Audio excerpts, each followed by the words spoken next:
Hey guys, it's Raven. Welcome back to the Book Haven. Today's a really fun episode because we are actually both in the same room at the same table to record a fun episode for you guys. And there might be lots of laughing and giggling. Just gonna throw that out there. And your chair is super squeaky. And my chair is super squeaky. Okay, I'm gonna try to be really still. So we have a bookish question. And honestly, this is our second take. Maybe fourth take, actually.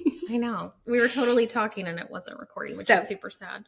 But anyways, but that's probably a blessing for you guys because there was a lot of rabbit holes.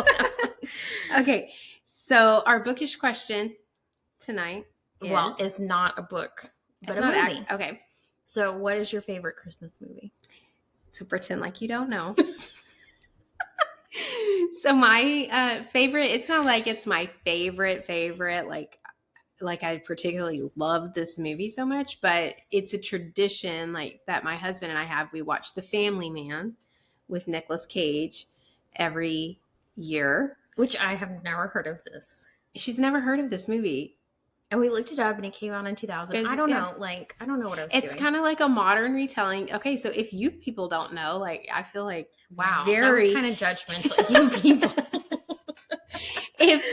If anyone else doesn't know about this movie, it's kind of like a retelling of It's a Wonderful Life, but it's like a modern kind of telling of it. I'm totally going to go home and watch this. It's a good movie. I mean, I'm not a fan of him, but it's a decent movie. I think I just like it because it's a tradition. And half the time I fall asleep because I fall asleep on all movies pretty much. So like I watch old lady. I mean, we got to start movies like at really early for me to stick with that. 9 o'clock. When she's 9 a.m. When she's having her coffee. No. Anyways. Okay, so what is mine is a Christmas Story. And it's kind of like what you said. Like, there's just the tradition of... So I think when it started was I would stay up late Christmas Eve and wrap all the presents and stuff that I had squirreled away. And back when we had cable, we would just leave it on. What was it? TNT or something? Like one of the stations would just play. You're asking me. I was raised in a bubble. They would just... No, but I'm talking about like when I had kids. So... again, I was in a bubble still. Okay. So I would stay up and wrap all the presents and whatever, and it would be on a channel just on repeat. And so I would just put it on and watch it and watch it and watch it. And I really like the humor in that, the subtle humor and stuff like that. I know it's not everybody's cup of tea, apparently, because I get a lot of kickback when I tell people that I like it, which is surprising to me. I don't necessarily like that movie, but I don't judge people who watch it. You just judge people for not watching The Family Man. No, just not knowing about it.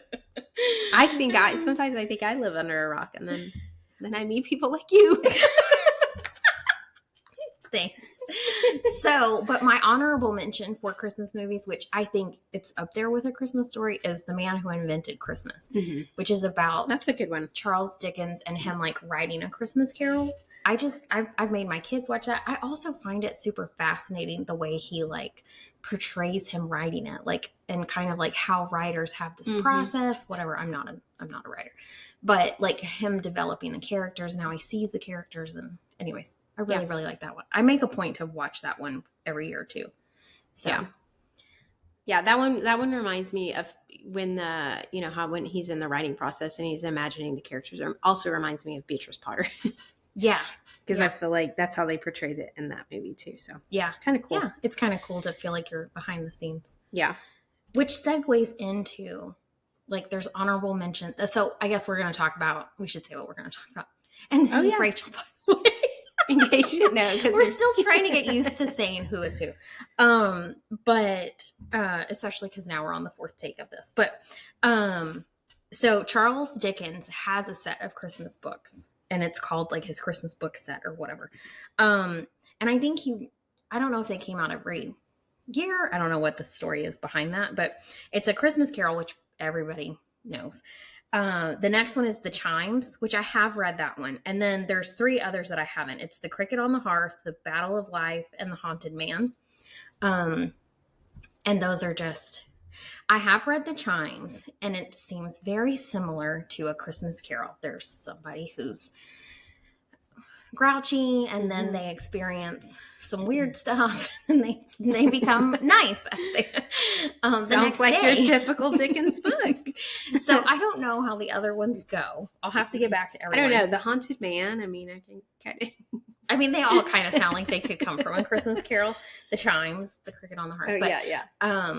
My goal is to read A Cricket on the Hearth this year. I try to do one a year. So. Okay, how long are these books? Very short. They're very short. Okay. Like, A Christmas Carol is not that long. Okay. I would say they're probably all that, if not shorter than that. Okay. Like, I'm pretty sure the audio is maybe 2 hours, 3 hours. Like, it's not that big of a deal. Okay, so then going into non-Charles Dickens. There's a book that I have on. So I was in searching for books to put on this list. I went back in my Goodreads and found a book that we both loved called Last Christmas in Paris. And neither one of us can remember what it's about. But or how it ends. You gave it 5 stars and said you loved it. I gave it 5 With 5 stars. hearts. Yes, 5 hearts in addition to 5 stars. I think there was 5 exclamation points too. She really loved it. This was before I had like a real good rating. Yeah, so who knows like what the rating was on this, but and it's been several years since this book took place for us, but it's about a lady, whatever you want to call her, woman, who has a brother and a brother's friend, go off to war. In the First World War. I'm really struggling with this. Who goes off in the First World War, and they say, like, oh, we'll be back by Christmas and we'll spend Christmas in Paris. So then obviously they're not back by Christmas. And so they continue correspondence over the course of the war. And they always, I think they bring up the fact of like, we'll still spend Christmas in Paris. Mm-hmm. So it's not really about Christmas, but they're often referring to Christmas time, whatever. Yeah. So I think it's considered a romance, which is also another weird thing of why we actually liked that. But I think that maybe I enjoyed this because this might have been a book, like one of the first books that I read about World War I. I think so, because the more that we've sat here and talked about it, is I remember you were really excited. So I think you read it first because you were really excited because we were on this World War II kick and reading all these books, and then you wanted to find something World War I. Yeah. And that was the one, and you were like, read this book. Which I don't know why people don't write more about World War I. That's true. Because it's just as fascinating and horrific. Oh, yeah. And there were women that, helped and all that. Like, there was a lot going on. Yeah. But I don't know why that one's not as glamorous as the World War II books. I don't know. But I will say, we said that it was romance. It must have been very subtle because I guess there was between the friend. Yes. I think the sister likes the brother's friend. Okay. And so maybe that's why it's considered a romance. I don't know. Okay. Someone read this book and let us know. Let us know what actually happened to the book. I vaguely do remember it. I just can't recall. Do too, but like the details of it stuff, or like what even happened at the end. But it's not a brightly covered cover. It had all the things going for it. The cover was really pretty, wintry. Yeah. Back of the female walking, of course, towards the horizon. Yeah. Okay, so that leads us to the next one of Best Christmas Pageant Ever, which is not an adult per se book, I guess. It's a very short kids book. It's just funny. I think it's funny. So I tried to read this with my kids, like as a family read aloud several years ago. And my kids did not want to read it. We stopped because they could not stand the brattiness. Bratty kids. Yeah, they're super bratty. And if you listen to the audio, the voices are really bratty. Yeah. But yeah, it's I don't know, it's fun. I think when they're little. So, fun fact, the high school that I went to, every year would do this play, the best Christmas pageant ever, every year. And so like when I was little, I was an angel in the play. Oh. Because they would let like little kids of the community come and be. This is how small of a town I'm from. And then when I got to high school, I was never in the play. But like I've seen that play a million times. So anyways, that's really interesting. Do your kids like The Christmas Story? Because I feel like some of that is kind of. What do you mean? I don't know the way like the best like. No, I'm talking about this movie, and they don't like Best Christmas Pageant or the Best Christmas Pageant ever. Oh, A Christmas. I feel Story. like they're both like kind of the same. Yes. Kind of quirky humor. But I don't like Best Christmas Pageant. I know. Did your kid? But they don't like that either. They don't like either one. They don't like either one. Okay. Yeah. That's what I was trying to say. My kids are not a fan of the movie A Christmas Story. Okay. But got you. They're not a fan of the Best Christmas Pageant ever. Vivian just had to read it again for class. Okay. So I'm sorry, Vivi. I mean, since you don't enjoy it. Yes. Okay. But some people might check it out if you want. It's fun, yeah. I mean, I think it's funny. It has at least read ending. it once. Yeah, I mean, I has feel a like good it's ending. yeah. It's just my kids were not interested in listening to these kids be so bad. They're really bad. Yeah, they're really bad. Okay. So the next one that we're going to talk about is not necessarily a Christmas book, but I feel like these books are really great to read during the cold, wintry, season. And it's any book by the Bronte sisters. I feel like all their books are gray, just like the season. And by gray, I just mean they have that very dark, icy, gothic type of feel to them. Yeah, I think. Yeah. So I know I've read them. So obviously Jane Eyre, which we all know, I read in January. Yes. And so that's the one that I'm like most familiar with. And then the other one that's I would like to read it again is Wuthering Heights. And the thing that I remember about that book is the trees. Mm-hmm. And it just like describing the trees scratching against the windows and like bare trees. Think about like no leaves. They're just like these dry. Anyways, that's what I remember. It's just kind of creepy. It's a good, like when you're in the mood for that type of read, it's not as scary, but I don't know how to describe it. Like you can, when you're reading those books in the winter, it's like you can feel like you're in the moors, right? Like, yes. So that's one of my favorite things. And then I've read another one, Violette. And anyways, okay. I gotta remember the video. I sent you a video. We have to repost it on our account, about the Bronte sisters. And they're like sitting around. It's like this girl and she's like talking to the sister, the other Bronte sister. And she's like, I've got an idea for a book. Oh yes. And it was like, me too. Rich family in a house. What? That's me too. Anyways, it's a really great reel, but those are great books to read during the winter season, I think. Yeah. And that's one reason I do read Jane Eyre. It's just, I don't know. It's very comforting. Yeah. In a kind of cold, creepy trees scratching the windows kind of thing. Lovely. Lovely. In case you're in the mood for that. Yes. Okay. So the other one I have is Winter House. And this one is, I think it would probably be considered middle grade. We did it as a read aloud with my kids. It is super fun though. I haven't read it, so I've added it to my list. So it's about a girl who goes and stays in this kind of like a boarding house. But like it's bigger than that. It's not a hotel, but it's kind of, I don't know. I guess think like old school hotel where people would go. Mm-hmm. But it's like the same people every year and whatever. And they go for the holiday of like the Christmas holiday season. And there's clues and stuff. They're trying to figure out how to break a curse. Like I can't quite remember, but there's puzzles, and so it's really fun to do as a read aloud with kids because the kids are really engaged because they're trying to figure out, what The puzzles. Yes, what the puzzle is. I'm pretty sure if you had the physical book, that the puzzles were in there, so you could like look at them. Like it's like word puzzles and stuff. Really? And then maybe like math puzzles. But I've heard that the audio is good. We just didn't do the audio. Well, what did y'all do? Did you have the book? I read it. With the puzzles? Oh, okay.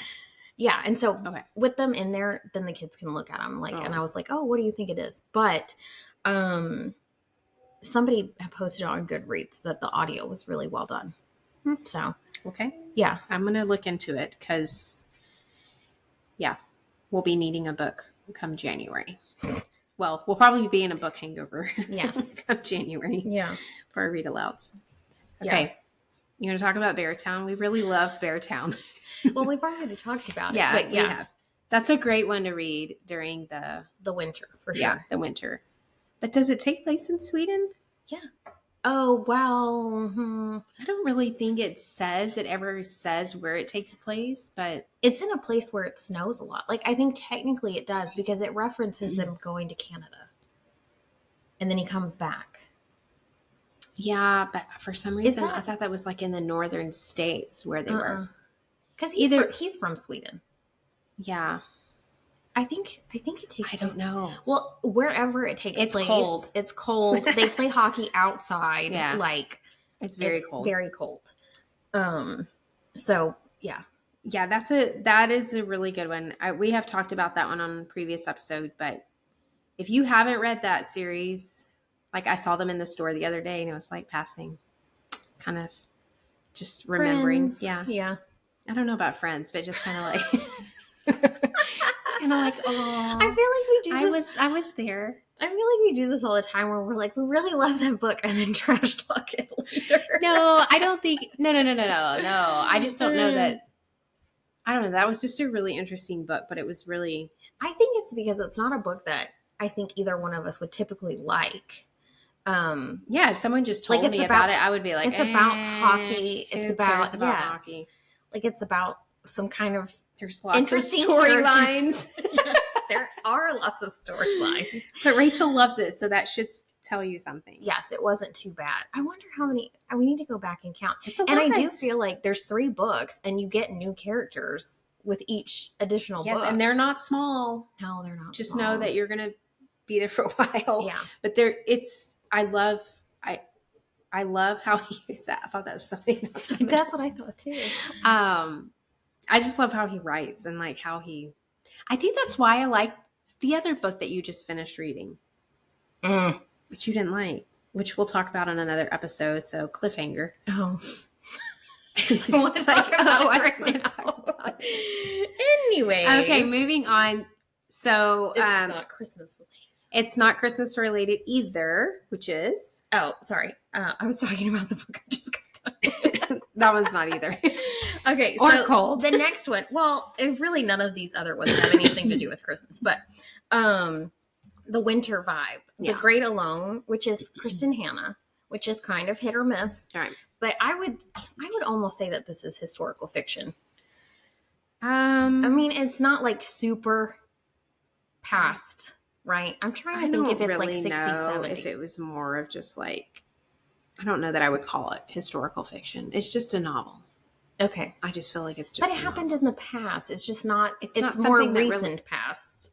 I mean, it takes place in the 50s or 60s, right? But it's not historically. I wonder what the actual definition is of historical fiction. Like, what makes it that? Well, I think this one is just a story that she came up with. I don't think that it has any historical background. Here we go. I'm looking at it. So it takes place in Alaska, which is why we're including it on here. And it's about this family that moves up there basically when they were giving like land away so that people would 74. Okay. So people would move up there. They needed more people. Yeah. So I wouldn't say a lot of people moved up there, but this particular family went. They had no money. And so it's about really them kind of getting on their feet. There is triggering stuff. So you definitely want to, you definitely want to look into it before you read it. Like family domestic stuff. Yeah. But, I found this one, which we lived in Alaska, so I think I enjoyed it a little bit because of that. But the story was very it's one of her better ones, I should say. Like, I don't know if it's like a top favorite, anything like that, but yeah, I'm not a huge fan of Kristen Hanna. I gave this a 5-star. If that tells you anything. But like, I do feel like this is probably one of her better ones. It was incredibly sad at parts. Yeah. And there were really hard. it's I a feel like harder we need. story, I think yeah. we need to like say, like a huge. Be cautious when you go into reading this book, especially if you're triggered by things like that, because it is very descriptive. Yeah. She. Oh, for sure. Yeah. You felt like you were there. I will say, I felt like I was in the cabin. Yeah. And yeah, but this one does take place obviously in Alaska, and it has a very cold feeling to it. Yeah. Oh, well, and I mean, winter. they talk about like having to go outside to go to the bathroom, and it's like, negative temperatures and that kind of stuff. So, yeah. But I think if you, like I'm trying to think of who would enjoy this book. People who maybe aren't, so we're not classifying it as historical fiction. I don't know. Like I'm looking at it now, and it could be classified, I think, as historical fiction, because there were a group of people that did, that is what they did. They went over there and they lived off the grid, and yeah. So you're right. Well, but it's not like it's in the 70s, so it's not like we're talking about a long time ago, right? Yeah, prairie times or anything like that. But, but I think somebody who's not used to reading historical fiction or anything, like, it definitely feels more kind of like, I don't know, family drama. I don't know, kind of genre. Yeah, that's kind of what I would say about it. So if you like that kind of stuff, or if you kind of like, I don't want to say mysteries because it doesn't really have a mystery feel, but kind of like that. What is that called? Like suspense? Yeah. I would say more of like family drama, suspense, kind of a feel to it. Yeah. Because it's not really it doesn't really talk a lot about the whole frontier movement. Right. It's not about, it's not about the movement too. That's just, they're just part of. That's just the backdrop. Yes. There you go. Yeah. So. Look at guys sounding so smart. What do you call that thing? Anyways. Okay. And so then you can tell the lovely people what you and your family have been up to reading. Okay. Because it ties in. Okay. So a few episodes back, I admitted that I had a hard time reading Harry Potter. Which was devastating. So I read them like by myself. And I just really couldn't get into it. But I decided I wanted a series to get into with my kids because they've never read it. And every year, one of the fun traditions that I think we'll talk about on another episode that we do around like Christmas, end of the year, is we watch a lot of movies. And by we, meaning I sometimes watch them and I sometimes sleep. But we've done like Star Wars. We've done, what are some other ones? We've done all the Lord of the Rings. We did Marvel one year. And so we decided we would do Harry Potter this year after we read the books. So we were reading all of the books. And I will say, and we're doing the audiobook. I do follow along, and we are collecting the books as we go. The audiobook is amazing because it's Jim Dale. Mm-hmm. Did you ever listen to the audiobooks? Mm-hmm. Okay. I shouldn't have asked that. Well, I read originally them. You read yes, them. Yeah. But I think when I did it with the kids, we did the audiobook. Yeah. So they're really well done, and we are all on the edge of our seat. What book are you in? We're in book 5. And I've already caught one of my children, he who will not be named,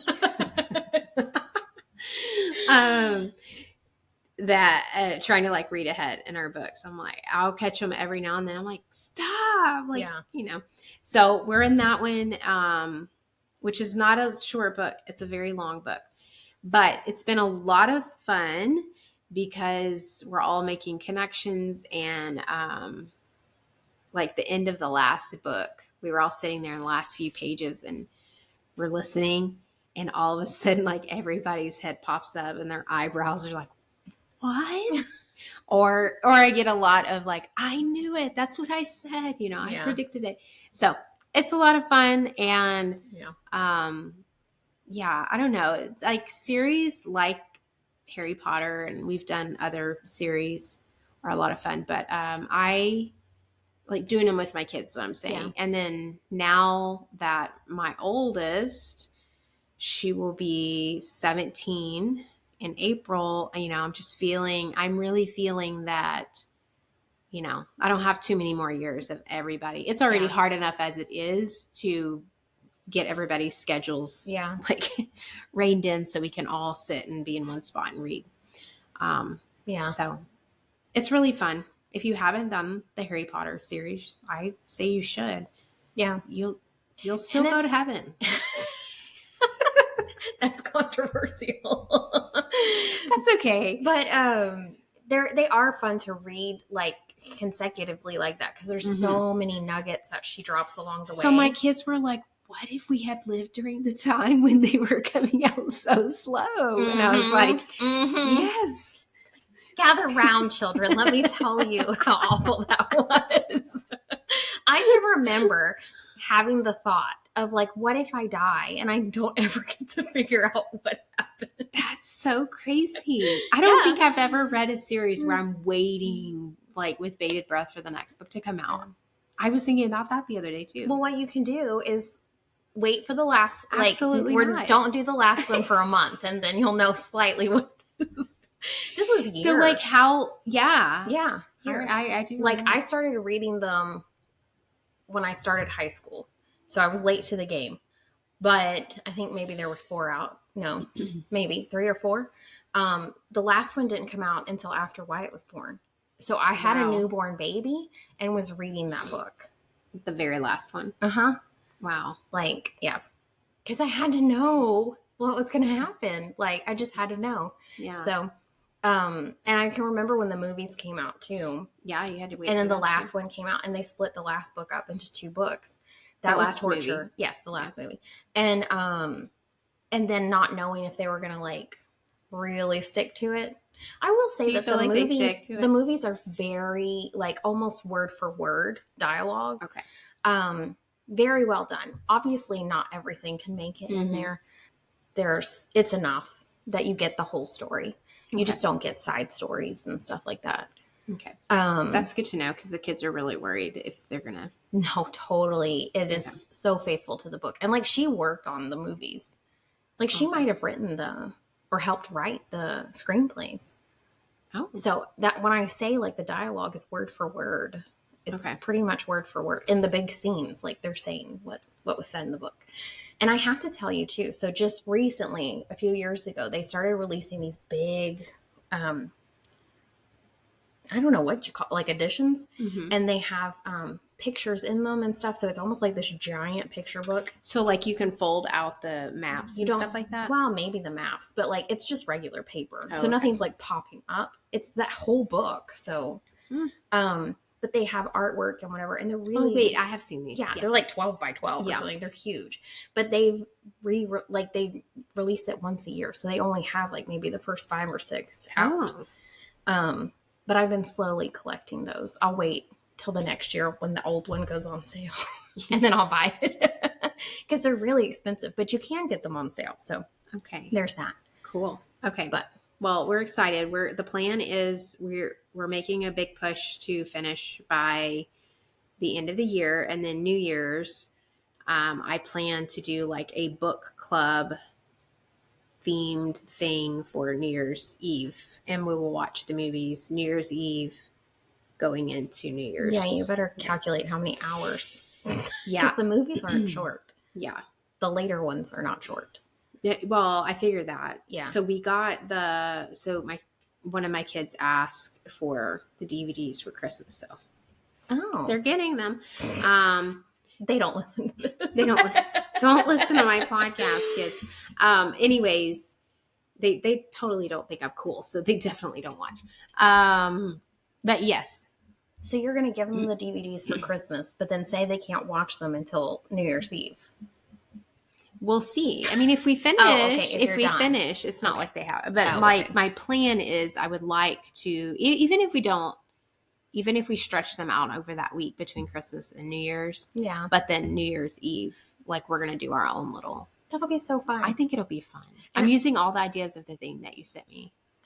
Oh, you sent for me the book some club kind thing. of, yeah. I am totally. I was Super just cute. gonna Every say, time I pass those chocolates, I'm like, oh. what are those called? I was gonna say Rosetta Stone, but that's not it. Rosetta Stone chocolates. What are they sponsored called? The gold ones. Oh, I don't know, but they are. I think Yeah. they do start with an R. I can't remember. I can't remember what they are called, but every time all I see now is the little wings now. Little snitch. Yeah. I'm enjoying sending you all the funny reels and memes and whatever. Because I get Harry it Potter. now. Yes. And I'm like, I saw one the other day and I was like, oh, she's not there yet. Don't So send I didn't send it to me. But yeah, I like it, and we're having so much fun with it. So I'm excited. I'm excited that y'all are excited about it, and it's totally a fun thing to share. Yeah. Because I think you said, was it on Instagram or whatever, about making memories like that, and now you all have like inside jokes or whatever. Like you all have stuff to talk about. Yeah, I think when we do our read alouds like that, it does create a bond between you. And yeah, there are inside jokes. And I don't know, the other night I was just thinking, when I posted that, I was just thinking about how many hours of us being in the same place at the same time in a different world, Yeah. It's just, I don't know, that's kind of very interesting to me. So Yeah. if you have younger kids, keep building that habit, because they still enjoy it, Well, and I think we really have not done, just because my kids' school loads, not that yours is not, but like it's been a lot. Your load is bigger than mine. It's been a lot. So we don't really have time. We used to do a read aloud every day. And we, sadly, since my son's second year of high school, really, we haven't had time to do it. It's hard. It's really hard because when they're doing, they're off doing independent stuff, or they've made plans, and it's like, when are we ever going to get to read? Which is kind of sad for my younger, right? Yeah. Because she's having to wait for everybody. So I don't know. I kind of think this might be our last big series as a group, of the big group. But yeah. So it's sad, but you can end on a high. I can end on a high. I know. My kids are growing up. Okay, but the high is, they still enjoy it. So when we do get together, they do. And it's okay if your kids don't enjoy it to still force them to do it. Hey, I do have one child who is not always interested in sitting. And like half the time we have our speaker downstairs, but he'll go up to his room and like do stuff in his room, but he'll leave his door open, and he was like, he can still hear everything. Yeah. And so I've let go of this idea of like, gather around and gather around, children. Yes. Dad's going to get his pipe and we're going to sit by the fire. No, there's none of that going on. Usually everybody's doing something different. And y'all just took a road trip, and so you listen to it in the car. I mean, there are ways to trap them. Listen, Harry Potter got me. I drove. Oh my goodness. Husband was sick. I drove from Missouri. Well, first of all, he pulled over because I didn't want to drive through the mountains, but he just couldn't handle it. So this is a fun side story. So pulled over, had me drive, but then I'm driving through the mountains, and by mountains, they're small. It's Missouri. So it's not like, it's not Alaska mountains. But anyways, apparently it was making him sick. Oh. My driving. Oh, yeah. Mm-hmm. Anyways, so he was like, pull over. I'm going to drive. I don't care how sick I am. And so he drove for a little bit longer. And then I drove from, I don't even remember where we were, somewhere in like North Arkansas, and drove all the way to Texarkana. And then I drove a little bit further than that. I don't even remember where to. Harry Potter was, he got us through. He got us through. The boy that saved the day. Yeah. I mean, I was just every hour that was ticking off the clock on the GPS, I was like, yes. Yeah. Did everybody stay awake for it?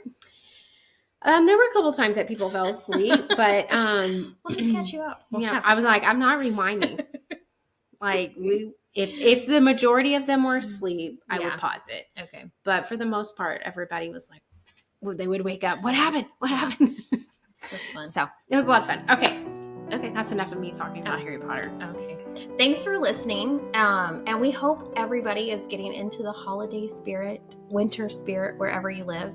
We do not live where it snows, so there's really no kind of, it's just cold and wet, but not snowing.